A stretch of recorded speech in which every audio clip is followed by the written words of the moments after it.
নমস্কার বন্ধুরা, Sweety kitchen and ব্লগে আপনাদের সকলকে জানাই স্বাগত। আজ আবারও নতুন একটি ব্লগ ভিডিও আপনাদের মাঝে নিয়ে চলে আসলাম। আশা করি সবার ভিডিওটি খুব ভালো লাগবে। তো অবশ্যই আপনারা ধৈর্য সহকারে ভিডিওটি দেখবেন এবং দেখার অনুরোধ রইল। তো চলুন তাহলে ভিডিওটি আমরা শুরু করে দিই। তো দেখুন বন্ধুরা, প্রথমেই আমি সকালে ঘুম থেকে উঠে স্নান করে নিলাম। আসলে আমাদের বাড়ির মহিলাদের যে কাজ থাকে আর কি, সকালে ঘুম থেকে উঠেই স্নান করে নিই।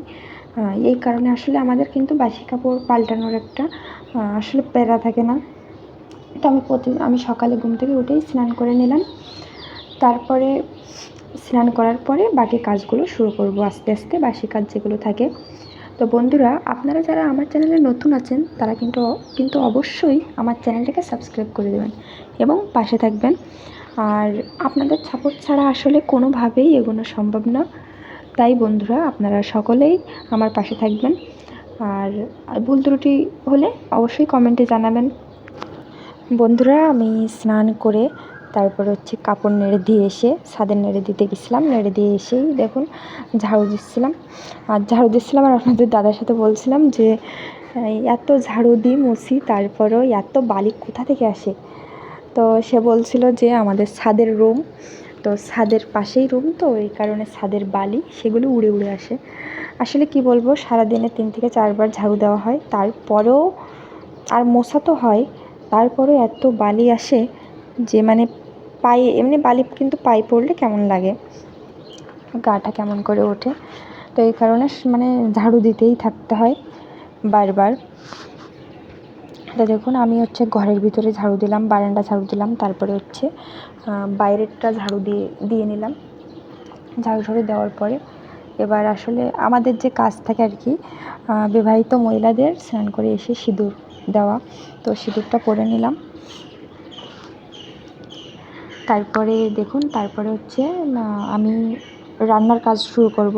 তরকারি কোটা, তারপরে মাছ কোটা, সেগুলো শুরু করব। আজ রান্না হবে পুঁই শাক রান্না হবে, তারপরে কচুরলতি রান্না হবে। পুঁই শাক রান্না করবো চিংড়ি মাছ দিয়ে, আর কচুরলতিও চিংড়ি মাছ দিয়েই রান্না করব। বন্ধুরা, আজ কিন্তু একটু উঠতে দেরি হয়ে গেছে। আর আসলে আমরা যারা ব্লগ ভিডিও তৈরি করি, বাড়ির গৃহিণীরা, তারা কিন্তু একটু দেরি করে উঠলে টাইমের সাথে ওইভাবে মানিয়ে নেওয়া যায় না। কারণ ব্লগ ভিডিও তৈরি করতে গেলে একটু সময় লাগে। তো প্রত্যেকটা কাজের ভিডিও আমরা একটু একটু করে নিই, যার জন্য সময়ের প্রয়োজন। তো এই জন্য সকাল সকাল যদি আমরা উঠি, তাহলে না আমাদের কাজগুলো খুব সুন্দরভাবে হয়ে যায় এবং সঠিক টাইমেই হয়। কিন্তু যদি দেরি করে উঠি তাহলে কিন্তু একটু সমস্যা হয়ে যায়। এটা তো আমরা সবাই বুঝি যারা ভিডিও তৈরি করি। তো আপনাদের কেমন মানে সময়ের সাথে কেমনভাবে আপনারা করেন, এটা অবশ্যই কিন্তু আমাকে কমেন্টে জানাবেন।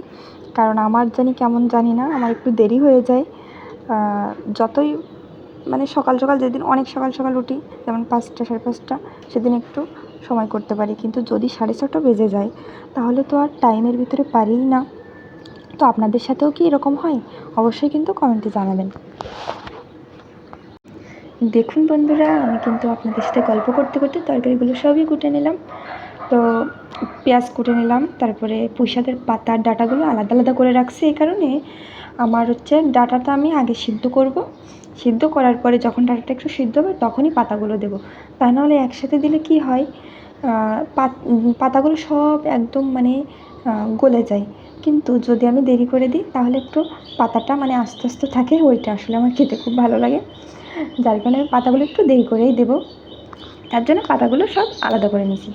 তারপরে বেসিনে এসে দেখুন বন্ধুরা, আমি খুব সুন্দর করে ধুয়ে নিলাম। কারণ এই শাকগুলো তো আমরা বাইরের থেকে কিনি, তো অনেক ময়লা থাকে। আর বেশিরভাগ শহরের শাকগুলোতে না বালি থাকে। এই কারণে আমি এগুলো খুব সুন্দর করে মানে পাতাগুলো একেবারে একটা একটা করে ধোয়ার মতো করে ধুয়ে নিচ্ছিলাম। পুঁই শাকগুলো ধুয়ে নিলাম বন্ধুরা। আর লতিটা আমি আগেই কুটে রেখে দিয়েছিলাম।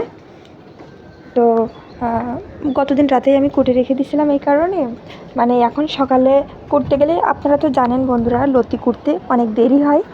এই জন্য আমি রাতে কুটে রেখে দিয়েছিলাম। আর আজকে আপনাদের সাথে বন্ধুরা খুবই সুন্দর একটা জিনিস শেয়ার করব।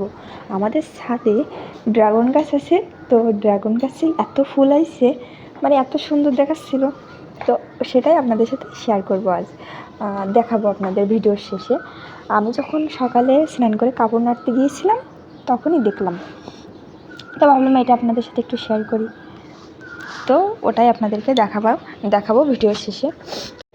তারপরে দেখুন বন্ধুরা, আমি চিংড়ি মাছগুলো কুটে নেব। আসলে চিংড়ি মাছ আগে যখন আনছিল তখন কুটে বেশিটাই রেখে দিয়েছিলাম, আর এগুলো ছিল রেখে দেওয়া হয়েছিল, তো সেগুলোই এখন আমি কুটে রান্না করব। আর আজকে আসলে রান্নার ভিডিওটা আমি আপনাদের সাথে শেয়ার করতে পারিনি বন্ধুরা, কারণ আমার ফোনে চার্জ ছিল না, তার কারণেই আমি রান্নার ভিডিওটা শেয়ার করতে পারিনি, তো তার জন্য দুঃখিত। তারপরে দেখুন বন্ধুরা, রান্নার শেষে আমি রান্নাঘর খুব সুন্দর করে পরিষ্কার করে নিলাম। আর আমাদের কিন্তু সবারই রান্না করেই রান্নাঘরটা পরিষ্কার করা উচিত, কারণ এইটাতে বাড়ির মঙ্গল অমঙ্গল বলে অনেক কিছুই নাকি আছে। আসলে আমি এটা শুনছি, আগেদের ঠাকুমারা বলতো যে রান্নাঘর সবসময় পরিষ্কার রাখতে হয়, তাই আমি দেখুন পরিষ্কার করে নিলাম। আর রান্নাঘরটা প্রতিদিন যদি আসলে আমরা পরিষ্কার না করি তাহলে কিন্তু তেল ময়লা যখন পড়ে তখন কিন্তু এইটা মানে পড়তে এমন একটা অবস্থা হয় যে তখন আর ওঠে না। এই জন্য প্রতিদিন পরিষ্কার করা ভালো। জিনিস দেখাবো, খুবই সুন্দর। দেখুন ড্রাগন গাছে ফুল আইছে, ফুলগুলো কিন্তু দেখতে অনেক সুন্দর, কিন্তু ফুলগুলো আসলে ওই সাইডে বাইরের দিকে রয়েছে, তো এই জন্য ভালো করে দেখাতে পারছি না। আর এই বছর এই ড্রাগন গাছে কিন্তু প্রচুর পরিমাণে ফল আইছে। গত বছর যে পরিমাণে ফল আইছিল তার থেকে মানে দ্বিগুণ ফল আইছে, আর এখনও তো মানে আরও আসবে। এখন সবে শুরু হয়েছে এই ফল আসাটা। এই যে এটা কিন্তু একটু আগেই আমি এই যে ছাদে আসলাম, আসার পরে এটা দেখলাম। আজকে ভিডিওটা বন্ধু আর বেশি বড় করব না, তো আজকের ভিডিওটা আপনাদের সকলের কেমন লাগলো অবশ্যই কিন্তু কমেন্টে জানাবেন। আর নতুন ভিডিও পেতে গেলে অবশ্যই নতুনেরা আমার চ্যানেলটিকে সাবস্ক্রাইব করে রাখবেন, তাহলে ভিডিও ছাড়ার সাথে সাথেই আপনারা নোটিফিকেশন পেয়ে যাবেন। আর ভিডিওটি শেষ পর্যন্ত দেখার জন্য সকলকে অসংখ্য ধন্যবাদ।